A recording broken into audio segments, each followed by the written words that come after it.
This time, we're working with decimals. Because there are so many rules to keep straight, this grid with the horizontal and vertical line boxes helps us actually decide whether we're going to multiply or divide. As soon as we put this into the grid and match the label values, this next box has to be miles. It has to be on the bottom, where there's no real worry about that. You just do the opposite. We have miles here into feet, so 1 mile is the same as 5,280 feet. Now, we've used these categories before in the last problem, actually.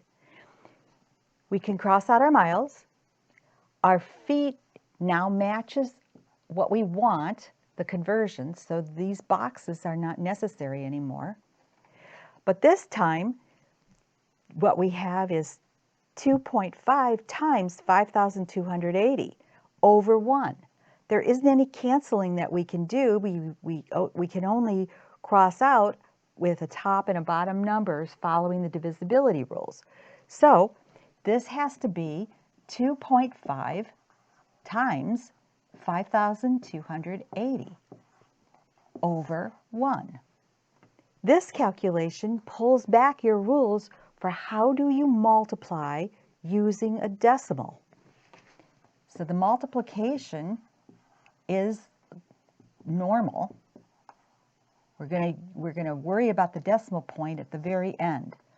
So 5 times 0, I'm carrying 4, 10, 14, 25, 26.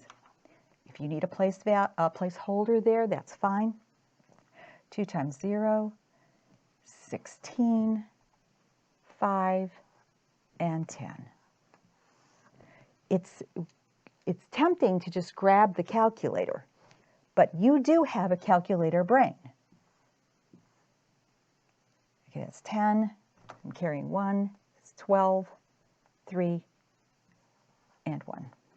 And our decimal point would go here.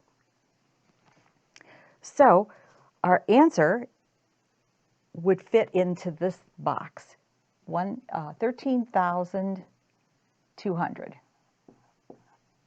13,200 feet are in 2.5 miles. You can certainly always check yourself on the calculator too. So 5,280 times 2.5 equals 13,200. In this case, probably the calculator was easier, faster to do it this way.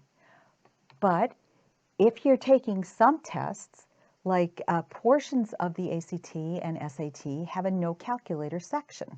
So you have to be quick with your computation.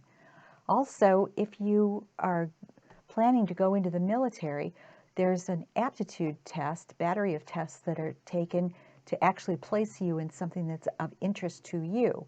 And that test has no calculator use at all. You have to just use the techniques and the tricks of divisibility, and you're adding and subtracting, and how you have to remember all your rules for lining up the decimal point or moving the decimal point. All of those come into play. And you'll have to do it quickly because the test is timed.